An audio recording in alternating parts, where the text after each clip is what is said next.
نحمده ونصلي على رسوله الكريم اما بعد فاعوذ بالله من الشيطان الرجيم بسم الله الرحمن الرحيم رب اشرح لي صدري ويسر لي امري واحلل عقدة من لساني يفقهوا قولي ان الله اشترى من المؤمنين انفسهم واموالهم بان لهم الجنة. ہم سب جنت میں جانا چاہتے ہیں، ہم سب ایک لائن میں لگے ہوئے ہیں اور جنت میں جانے کے منتظر ہیں. آپ یوں سمجھے کہ جیسے آپ کسی بس پہ چڑھنا چاہتے ہیں یا کسی جہاز پہ چڑھنا چاہتے ہیں تو سب سے زیادہ فکر کس بات کی ہوتی ہے اس وقت آپ کو؟ ایئرپورٹ جاتے ہوئے کس بات کی پریشانی ہوتی ہے؟ ٹکٹ ہے رکھا ہوا بھی ہو تو ایک دفعہ ضرور راستے میں چیک کرتے ہیں، ورنہ کیا ہوتا ہے وہ آپ کو آگے جانے ہی نہیں دیتے. جہاں پاسپورٹ کی ضرورت ہوتی ہے وہاں پاسپورٹ دیکھا جاتا ہے. آپ نے ویزا ہی نہیں لیا، آپ یہاں کیسے جا رہے ہیں؟ ورنہ ہر کوئی نہ چل پڑے. تو اسی طرح آپ یوں سمجھے کہ حشر کا میدان ہے، ایک طرف جنت اور ایک طرف جہنم ہے. اس تپتی دھوپ اور اس مصیبت زدہ وقت میں ہر شخص یہ چاہے گا کہ جنت میں جا کے پناہ لے، لیکن جنت کے دروازے پہ تو داروغے ہیں. اس تک پہنچنے کے لیے تو بیچ میں پل صراط ہے جس پر سے ہر ایک کو گزرنا ہے.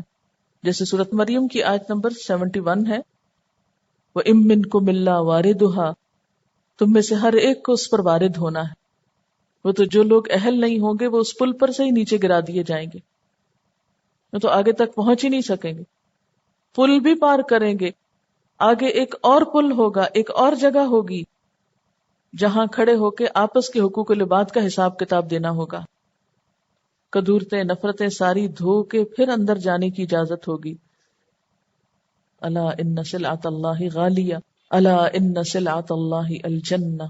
سنو اللہ کا سودا بڑا مہنگا ہے، سنو اللہ کا سودا جنت ہے، وہ سستا نہیں ہے، وہ صرف تمناؤں اور آرزوؤں سے نہیں ملا کرتا.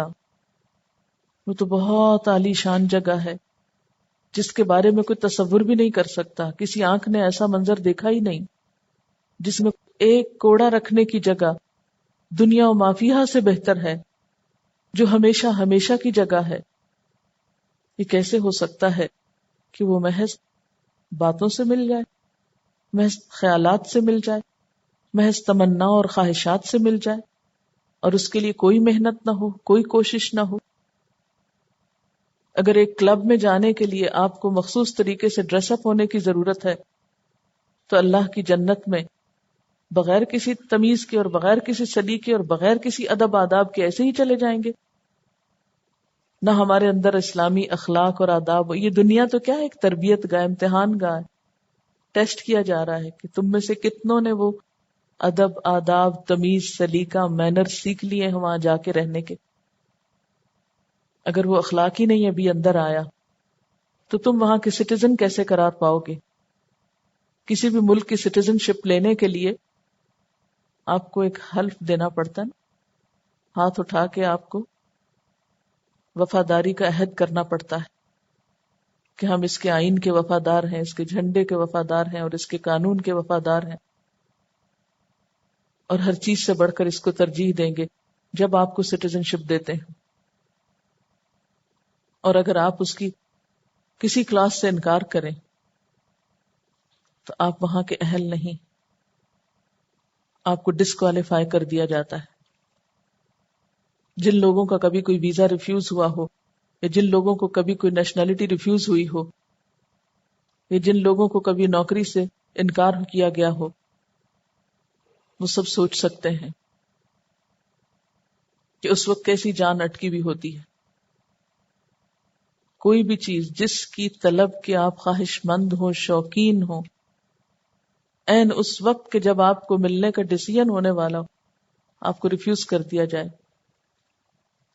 تو جہاں ایک طرف انسلٹ ہوتی ہے وہاں محرومی کا احساس، اور پھر سینس آف لاس کے علاوہ جنت سے محرومی کے بعد تو پھر صرف جہنم ہی رہنے کی جگہ رہ جاتی ہے. پھر تو کوئی اور جگہ بھی نہیں کہ جہاں جا کے سر چھپائیں گے.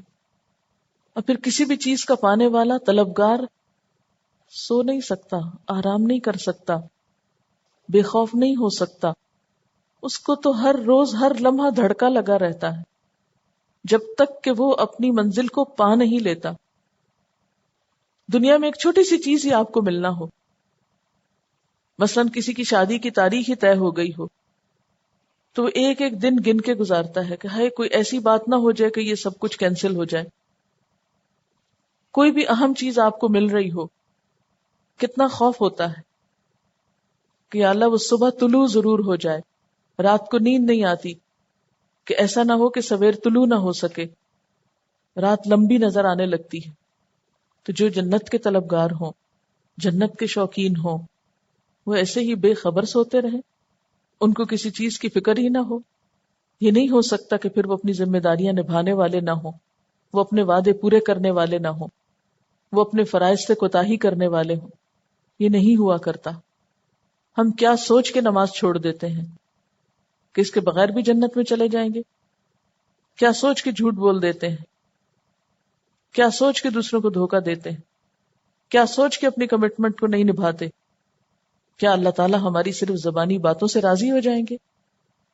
سورۃ العنکبوت کے شروع میں اللہ تعالیٰ فرماتے ہیں احسب الناس ان یترکوا ان یقولوا آمنا وہم لا یفتنون. کیا لوگوں نے یہ سمجھ رکھا ہے کہ بس وہ اتنا کہنے پہ چھوڑ دیے جائیں گے کہ وہ ایمان لائے اور انہیں آزمایا نہ جائے گا، ان کا امتحان نہ لیا جائے گا؟ یعنی صرف ایمان کا دعویٰ کر لینا، صرف کلمہ پڑھ لینا اور اس کے بعد یہ سوچنا کہ جنت ہماری ہو گئی اور اس کے لیے کچھ کرنے کی ضرورت نہیں، تو یہ محض تمہارا خیال ہے. اور پھر یہ بھی یاد رکھو کہ تمہارا یہ سودا اللہ کے ساتھ ہے. تم نے اگر کہیں کوئی کوتاہی کی، کوئی شک پوری نہ کی، تو پھر سوچ لینا کہ ہوتا ہے کیا. پھر اس کے بعد آپ دیکھیے کہ اللہ تعالیٰ یہ بھی فرماتے ہیں وَذَلِكَ هُوَ الْفَوْزُ الْعَظِيمُ. یہ ہے عظیم الشان کامیابی. تم کہاں بھولے ہوئے ہو؟ کن چیزوں کو کامیابی سمجھتے ہو؟ کامیابی تو یہ ہے. یعنی حقیر سے حقیر معمولی چیزوں کی خریداری کے لیے ہم مرتے پڑتے جان گھلاتے کسی نہ کسی طرح پہنچ ہی جاتے، لیکن جنت کا سودا گھر بیٹھ کے ہی ہو جائے گا بغیر کسی کوشش کے. آج دنیا کا کوئی بھی سودا کرنے والا، دنیا کی کوئی بھی تجارت کرنے والا اپنے سودوں کے بارے میں کتنا کنسرنڈ ہوتا ہے. یہ جب آتا ہے نا فَاسْتَبْشِرُوا بِبَيْعِكُمُ الَّذِي بَایَعْتُمْ بِهِ، تو سٹاک مارکیٹ کا سین میرے سامنے آ جاتا ہے کہ لوگ کس طرح اچھل کود رہے ہوتے ہیں بعض اوقات جب انہیں کوئی نفع مل رہا ہوتا ہے یا ان کی مرضی کا سودا ہو رہا ہوتا ہے. ہم نے ابھی تک یہی نہیں سمجھا کہ جنت کی کرنسی کیا ہے. مثلا اگر آپ کسی بھی بازار میں جاتے ہیں تو جب تک آپ کے پاس مطلوبہ کرنسی نہ ہو آپ چیز نہیں خرید سکتے. مثلا آپ کی جیب میں ڈالرز بھی ہوں لیکن اگر قیمت آپ کو روپوں میں پے کرنی ہے تو جب تک آپ کے پاس مطلوبہ روپے نہ ہو تو ہو سکتا ہے آپ کا سودا ہی نہ طے پائے، آپ وہ چیز خرید ہی نہ سکے. یعنی یہاں تو چلیں پھر بھی دکاندار ڈالرز کے لالچ میں وہ ڈالر لے لیں گے آپ سے، لیکن کسی دوسرے ملک میں ایسا نہیں ہوتا کہ وہ آپ کا روپیہ وصول بھی کر لے کسی چیز کو بیچنے کے لیے جو اس کی مطلوبہ کرنسی میں نہ مل رہا اس کو. لیکن ہم آج تک یہی نہیں جان پائے، یہی نہیں سمجھ پائے کہ اللہ کے ہاں کس کرنسی کی ضرورت ہے اور کیا وہ ہم نے تیار بھی کر رکھی ہے یا اس کے علاوہ کچھ اور تیار کر رہے ہیں جو وہاں چلے گی نہیں. بعض اوقات ایسا ہوتا ہے کہ آپ کسی کے ساتھ ڈیل کر رہے ہوتے ہیں اور آپ نے سامان یا مال دیکھا نہیں ہوتا، لیکن ڈیلر کے اوپر اعتماد کر کے آپ کروڑوں لگا دیتے ہیں، مگر اللہ پہ ہمارا اعتماد کیا اس کے برابر بھی ہے؟ کہ ہم اس کے وعدے پہ یقین کر کے، جبکہ اللہ تعالیٰ بار بار فرما رہے ہیں کہ اللہ سے بڑھ کر اپنے وعدے میں کون سچا ہے. اور اس تجارت کے کرنے والوں کی پھر صفات کیا ہے، ان کے اوصاف کیا ہے، اس کی شرائط کیا ہے؟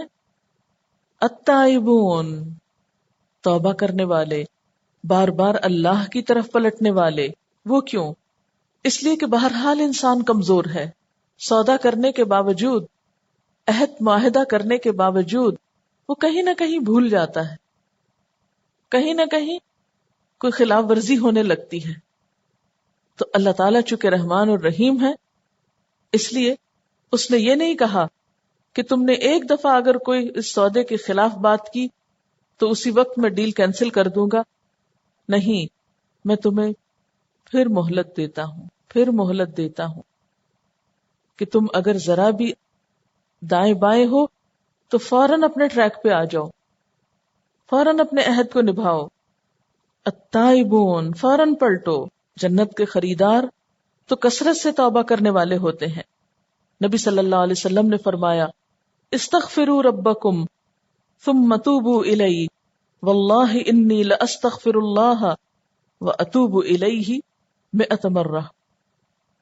لوگو اپنے رب سے بخشش طلب کرو اور اس کی طرف پلٹ آؤ. اللہ کی قسم میں اللہ سے استغفار اور توبہ کرتا ہوں دن میں 100 بار. کچھ غلطیاں ایسی ہوتی ہیں کہ جس کے بعد اگر نیکی ہو جائے تو اس غلطی کو مٹا دیا جاتا ہے، لیکن بہت سے گناہ ایسے ہوتے ہیں کہ جن پر شعور کے ساتھ جب تک توبہ نہ کی جائے، انسان پلٹ نہ آئے، اس وقت تک بات نہیں بنتی. العابدون، عبادت گزار، اور عبادت میں ساری زندگی کی اطاعت شامل ہے. اور کبھی بھی کوئی گناہ ہو جائے، غلطی ہو جائے تو توبہ کے ساتھ ہی پھر عبادت ضروری ہے. صرف زبانی استغفار کافی نہیں، اس کے بعد صدقہ خیرات کرنا، نفل پڑھنا یا کوئی بھی نیکی کا کام کرنا ضروری ہے تاکہ جو نقصان ہم نے کیا اپنے اس معاہدے میں اس کو فوری طور پر درست کر لیا جائے، اس کو پورا کر لیا جائے. پھر اور کیا شرط ہے اس سودے کی؟ الحامدون، حمد و ثنا کرنے والے، شکر گزار لوگ، اللہ کا ذکر اور شکر کرنے والے، ہر حال میں اللہ کی حمد و ثنا کرنے والے. وہ صرف اپنی نمازوں کو ہی کافی نہیں سمجھتے، وہ عبادت صرف نماز روزے کی حد تک ہی نہیں سمجھتے، بلکہ ان کی تو ساری زندگی عبادت ہوتی ہے. وہ تو ہر چھوٹی بڑی بات پر اللہ کی طرف پلٹ کر اللہ کی حمد و ثنا کرتے ہیں، اس کی تعریف کرتے ہیں، الحامدون ہوتے ہیں. اور پھر صرف جسمانی عبادت اور زبانی شکر ہی نہیں کرتے، بلکہ السائحون، سیاحت کرنے والے ہیں، زمین میں گردش کرنے والے ہیں. اور یہ سیاحت ان کی محض انٹرٹینمنٹ کی خاطر نہیں ہوتی، محض دنیا میں گھومنا پھرنا نہیں، کیونکہ ساحہ یسیحو کا مطلب ہوتا ہے زمین پہ چلنا پھرنا. اور یہاں صرف لغوی سیاحت نہیں بلکہ اصطلاحی سیاحت مراد ہے. ان کی سیاحت برائے طلب علم ہوتی ہے، برائے ہجرت ہوتی ہے، برائے جہاد ہوتی ہے، آثار قدیمہ سے عبرت حاصل کرنے کے لیے ہوتی ہے، کائنات میں پھیلی ہوئی نشانیاں جو اللہ تک پہنچنے میں مدد دیتی ہیں ان کو دیکھنے کے لیے ہوتی ہے. وہ ترک دنیا کے لیے سیاحت نہیں کرتے بلکہ اللہ تعالیٰ کی اطاعت میں درستگی پیدا کرنے کے لیے سیاحت کرتے ہیں. نبی صلی اللہ علیہ وسلم سے ایک شخص نے سیاحت اختیار کرنے کی اجازت مانگی، اور اس سے مراد اس کی کیا تھی کہ میں دنیا چھوڑ کر کسی جنگل میں جا بیٹھوں اور جنگلوں میں گھوموں پھروں. تو آپ نے فرمایا سیاحت امتی الجہاد فی سبیل اللہ، میری امت کی سیاحت اللہ کی راہ میں جہاد کے لیے نکلنا ہے، اللہ کے دین کو سیکھنے کے لیے، سکھانے کے لیے، تعلیم کے لیے، تبلیغ کے لیے، جنگ کے لیے، قتال کے لیے، جہاں جس حال میں جو ضرورت ہو. اور اس میں صرف مرد نہیں، سورۃ التحریم کی آیت نمبر 5 میں سائحات کا لفظ بھی آتا ہے، یعنی عورتوں کے لیے بھی یہ لفظ استعمال ہوا ہے. السائحون، وہ زمین سے جم کے ٹک کے بیٹھ جانے والے نہیں، وہ ہر دم متحرک لوگ ہیں، وہ بھاگ دوڑ کرنے والے ہیں، فی سبیل اللہ کوشش کرنے والے ہیں. وہ دنیا کو اپنا گھر نہیں سمجھتے کہ ایک ہی جگہ جم کر رہ جائیں. یہ جتنی بھی ٹرمز ہیں، خواہ طلب علم ہو، خواہ تبلیغ ہو، تعلیم ہو، جہاد ہو، قتال ہو، ہجرت ہو، یہ سب انسان سے کیا مانگتا ہے؟ حرکت، اور اسی حرکت میں برکت ہے. اللہ کے ساتھ سودا کرنے والے صرف چند کام کر کے مطمئن ہو کے بیٹھ نہیں جاتے، وہ ہر دم اور کی جستجو میں، بہتر سے بہتر کی جستجو میں آگے بڑھتے ہیں. الراکعون، رکوع کرنے والے، الساجدون، سجدے کرنے والے.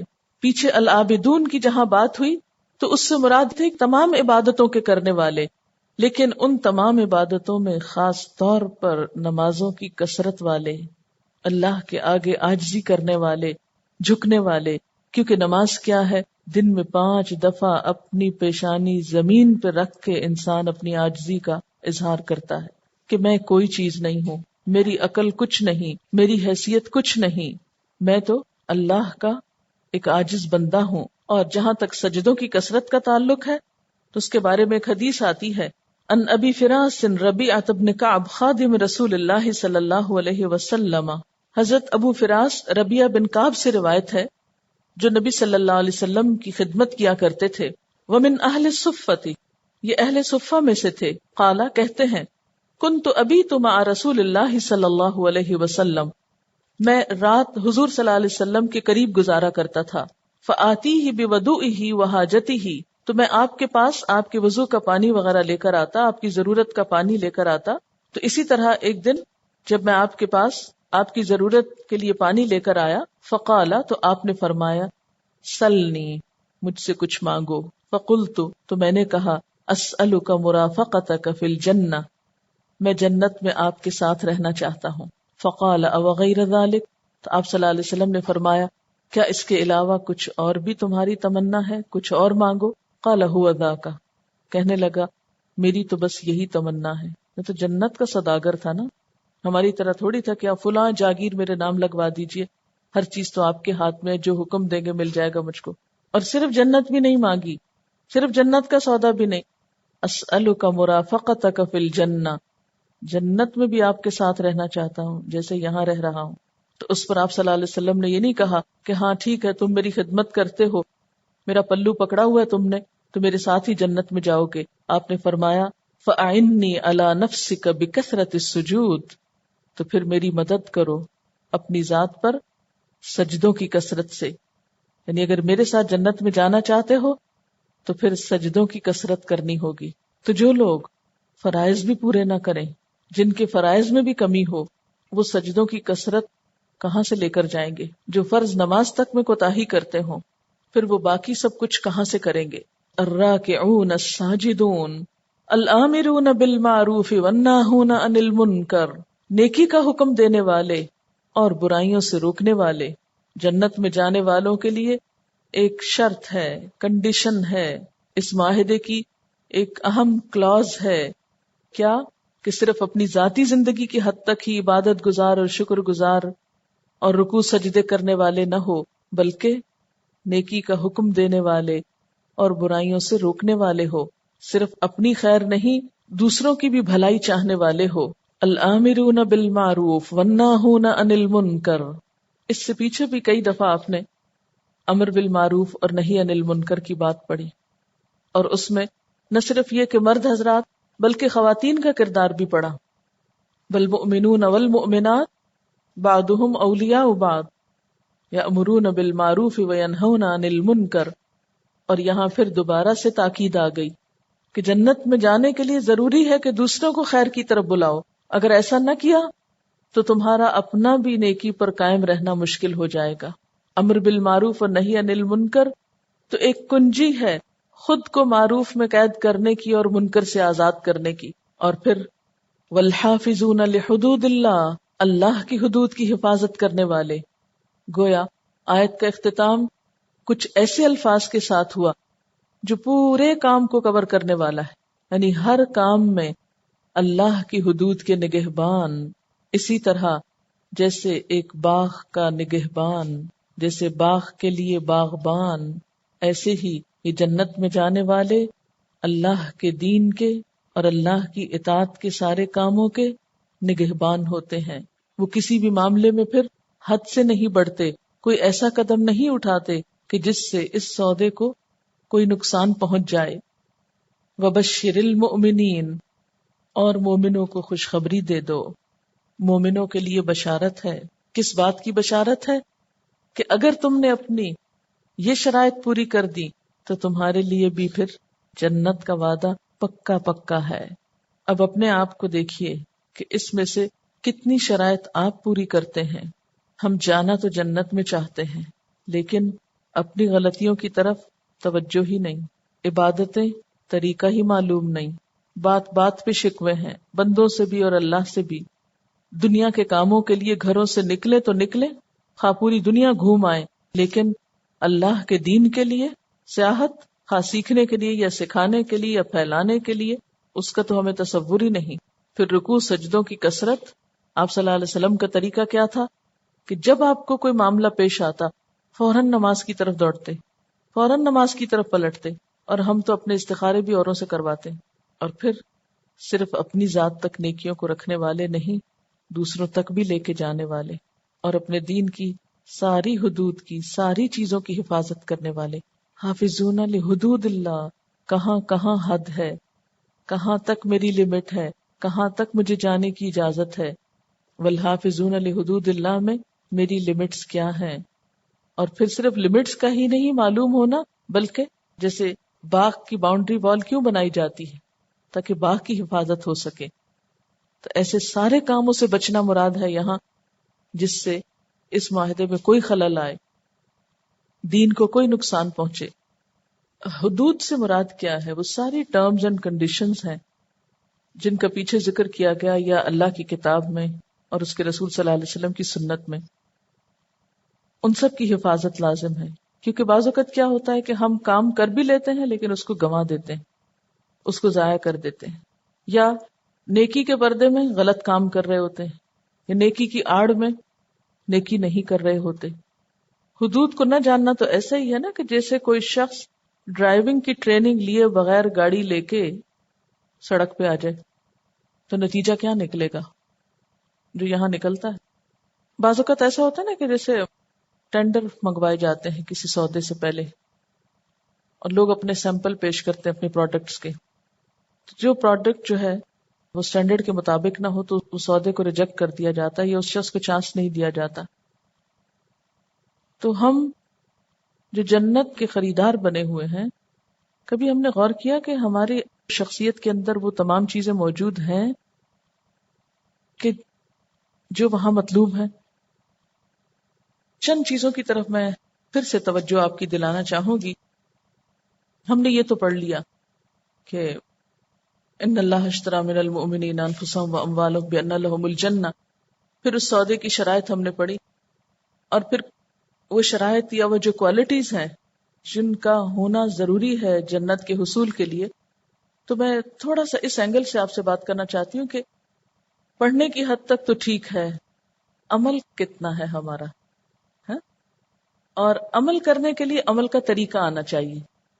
تو آج میں ایسا لاہے عمل اپنے اور آپ کے لیے تیار کرنا چاہتی ہوں جو پریکٹیکلی یہ کام ہم سے کروا دے تاکہ ہمارے سودے میں خلل نہ آئے، اور پھر ہم وقتاً فوقتاً اپنے آپ کو چیک کرتے رہیں کہ کیا ہم یہ شرائط نبھا رہے ہیں. تو ہمیں ان شرائط کو نبھانے کے لیے پھر کیا کرنا ہے، چند ایک پوائنٹس یاد دہانی کے لیے اپنے اپنے پاس لکھ لیتے ہیں، اپنی چیک لسٹ بنا لیں گے انشاءاللہ تاکہ پھر اس پر عمل ہو سکے. اب آپ دیکھیں کہ جب آپ کو یہ یقین ہو جاتا ہے کہ آپ نے جو راہ چنی ہے وہ درست ہے، اس کے بعد یہ مرحلہ آتا ہے ان اللہ اشتری من المؤمنین انفسهم واموالهم بان لهم الجنہ.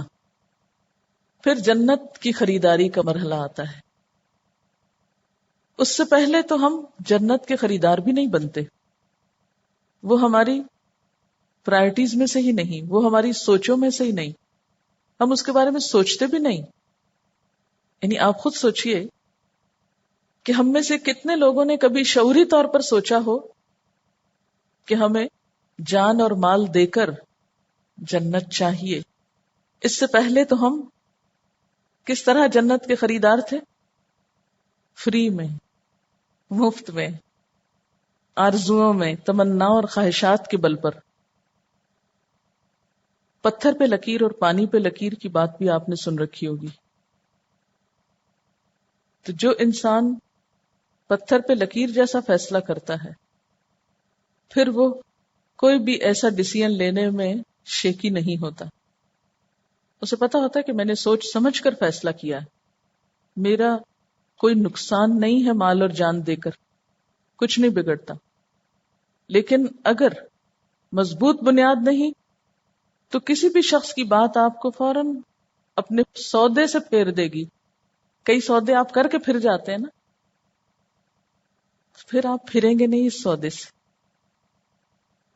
پھر آپ دیکھیں کہ اگر ہمارے پاس کوئی بیچنے والی چیز ہو اور ہم اس کو بیچے نہیں تو کیا ہوتا ہے. مثلا یہ ریڑھی پر آپ گزرتے ہیں، دیکھتے ہیں کہ طرح طرح کے فروٹ پڑے ہوتے ہیں، تو جو مالک ہوتا ہے اس کی کیا تمنا ہوتی ہے، جلدی سے بک جائے تاکہ مجھے فائدہ ہو. اگر یہ میں نے بیچی نہیں تو کیا ہوگا، خراب ہو جائے گی. چلیے تھوڑی دیر کے لیے ہم بھی سوچ لیں کہ ہم نے اگر اپنا مال اور اپنی جان اللہ کو نہیں دی، کہاں بچا کے لے جائیں گے؟ کہاں جائے گی بولیے؟ کہیں بچا کے سنبھال کے رکھ لیں گے اس کو؟ جان بھی جائے گی، مال بھی جائے گا. ایک وقت آئے گا کہ یہ دونوں چیزیں آپ کو دینی ہی پڑیں گی یا آپ سے لے لی جائیں گی. تو بہتر نہیں کہ اس سے پہلے کہ وہ یوں ہی لے لی جائیں، آپ کیا کریں؟ خوشی سے بیچ ڈالیں. بعض اوقات ایسا ہوتا ہے کہ لوگ اپنے پیسے بینکوں میں رکھتے ہیں اور کبھی فورن کرنسی اکاؤنٹ جو ہوتے ہیں وہ فریز ہو جاتے ہیں، حالانکہ اس سے پہلے ان کی بہت اچھی قیمت مل سکتی ہوتی، تو اس وقت وہ بہت حسرت کا شکار ہوتے. اگر ہم رائٹ ٹائم پہ رائٹ ڈیسیژن نہیں کرتے اپنے مال اور جان کے بارے میں تو کیا ہوگا؟ کیا ممکنہ صورت ہو سکتی ہے خدا نہ خواستہ کسی حسرت و یاس کی، اور کل قیامت کے دن بیٹھ کے ہم پھر سوچیں گے کاش میں اس کو اس جگہ لگا کے آتی کہ جس کا بدلہ آج وہ مجھے ملتا جو فلاں اور فلاں کو مل رہا ہے. وہ کتنے عقل مند تھے جنہوں نے یہ فیصلہ کیا تھا اور میں نے اس کو بچا کے کیا نقصان کیا. آج جس کوشش کو ہم چھوٹا سمجھتے ہیں، آج جس کام کو ہم حقیر سمجھتے ہیں، اور یہ سوچ کے کون اتنا انتظار کرے کہ 10 سال بعد یہ چیز ہمارے سامنے نفع کی شکل میں آئے، تو ہم اس پہ کوئی سٹیپ نہیں لیتے.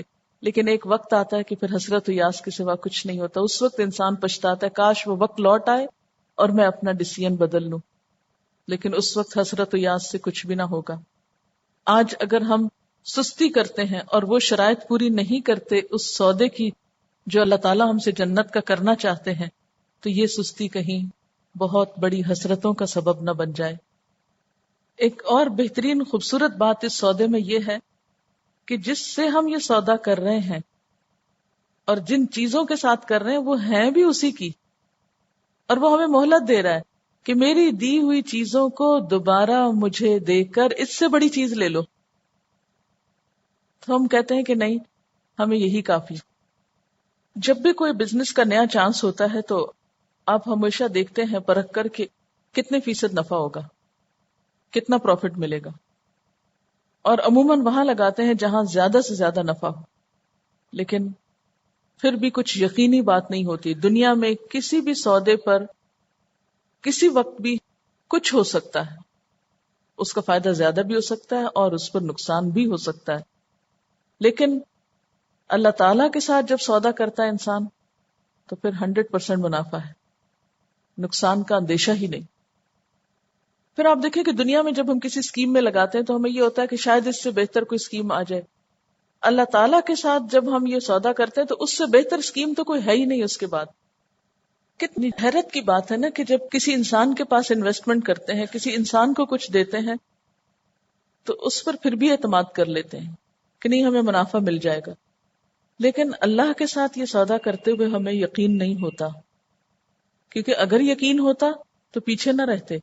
یقین نہیں ہے ہم کو کہ اس کا وعدہ سچا ہے، حالانکہ اللہ تعالیٰ اس کے بعد کیا فرمائے، وَمَنْ أَوْفَىٰ بِعَهْدِهِ مِنَ اللَّهِ، اللہ سے بڑھ کے وعدہ بھی کس کا سچا ہوگا.